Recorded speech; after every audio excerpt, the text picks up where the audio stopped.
Assalamualaikum warahmatullahi wabarakatuh. Hai semua, kembali lagi bersama saya Wanda Melia Francisca dengan NIM 04.01.20.531. Kali ini saya akan melanjutkan bagian kedua dari analisis kelayakan finansial dan ekonomi. Pada kesempatan kali ini, kita akan membahas 4 pokok bahasan.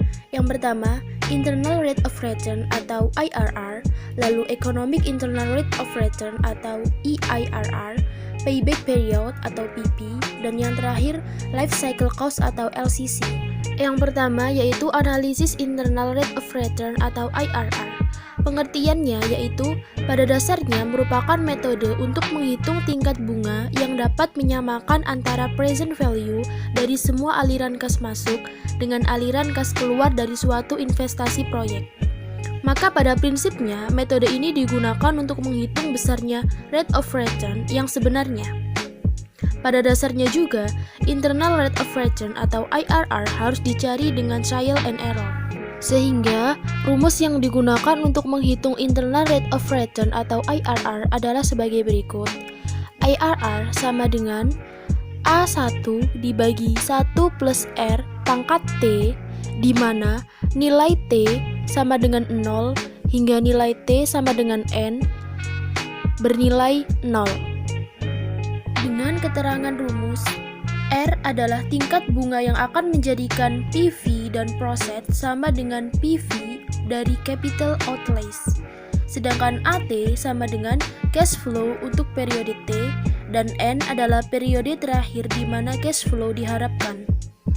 Perlu diingat bahwa IRR adalah tingkat discount rate yang menghasilkan NPV sama dengan 0. Kesimpulannya, bila perhitungan IRR lebih besar ketimbang diskon factor, maka dapat dibilang bahwa investasi yang akan dilakukan dinilai layak.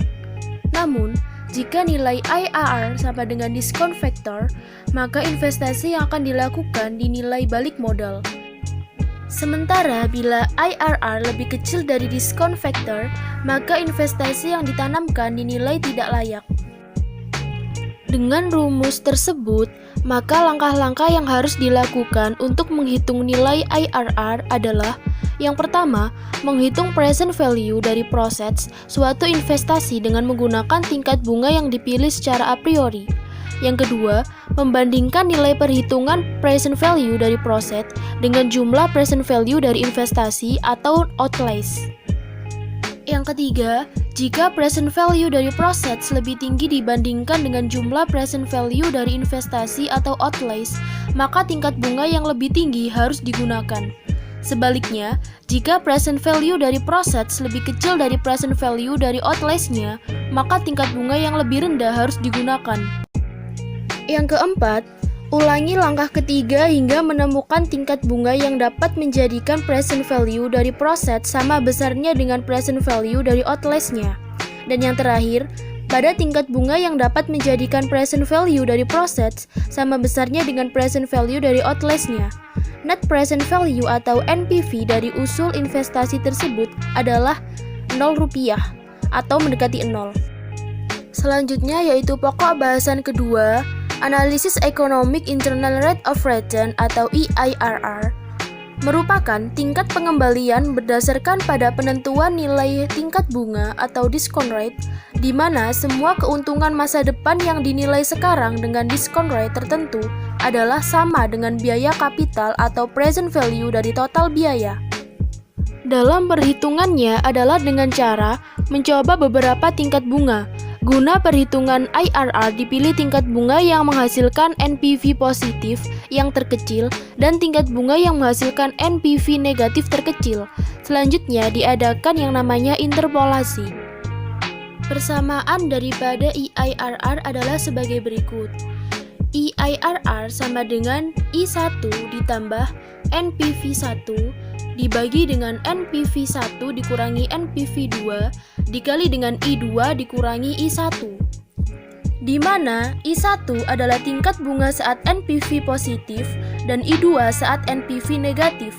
Sedangkan NPV1 adalah nilai sekarang dengan menggunakan I1 dan NPV2 adalah menggunakan I2.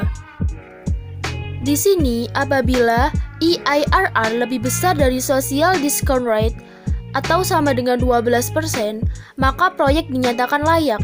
Tetapi jika EIRR lebih kecil dari social discount rate 12%, maka proyek dinyatakan tidak layak. Selanjutnya, pokok bahasan yang ketiga yaitu analisis payback period atau PP.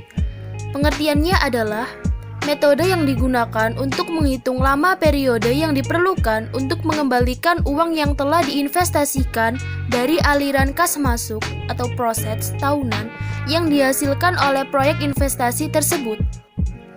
Apabila proses setiap tahunnya jumlahnya sama, maka payback period atau PP dari suatu investasi dapat dihitung dengan cara membagi jumlah investasi atau outlays dengan proses tahunan.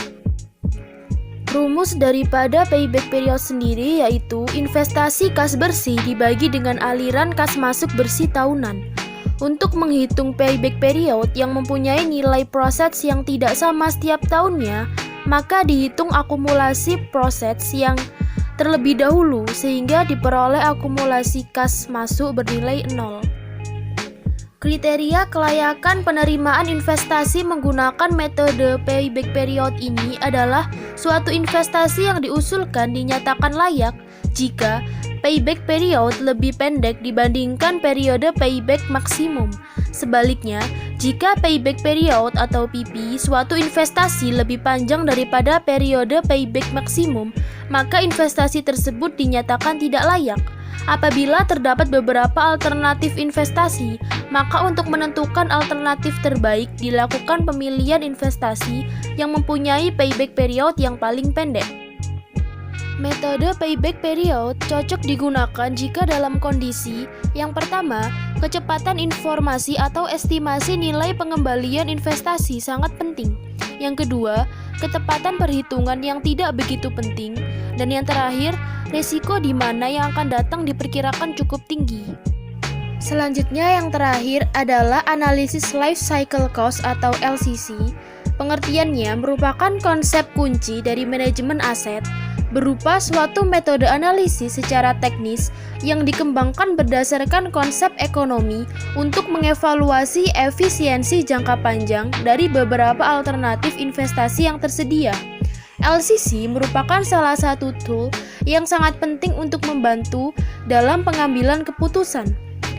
LCCA sendiri bertujuan untuk melihat alternatif investasi mana yang memenuhi persyaratan kinerja yang ditetapkan dan yang dapat memberikan harga atau pembiayaan jangka panjang yang terbaik. Selanjutnya yaitu periode analisis dari LCC. Untuk memungkinkan analisis yang dilakukan memberikan hasil yang cukup reasonable, Federal Highway Administration atau FHWA menetapkan bahwa periode analisis untuk LCC di pekerjaan bidang jalan harus cukup panjang, setidaknya selama 35 hingga 40 tahun. Dengan menetapkan periode analisis yang cukup panjang, maka akan lebih banyak alternatif investasi yang bisa digunakan di dalam analisis tersebut. Di dalam periode analisis ini mencakup semua pekerjaan, mulai dari pekerjaan pembangunan, pemeliharaan, peningkatan, dan sampai dengan pekerjaan rekonstruksi atau pada saat kondisi akhir dari perkerasan jalan atau dinyatakan sebagai indeks pelayanan akhir dari jalan. Cukup sekian pemaparan materi dari saya mengenai analisis kelayakan finansial dan ekonomi pada bagian kedua. Bila ada kurangnya saya mohon maaf dan terima kasih telah menonton. Wassalamualaikum warahmatullahi wabarakatuh. Bye, sampai jumpa.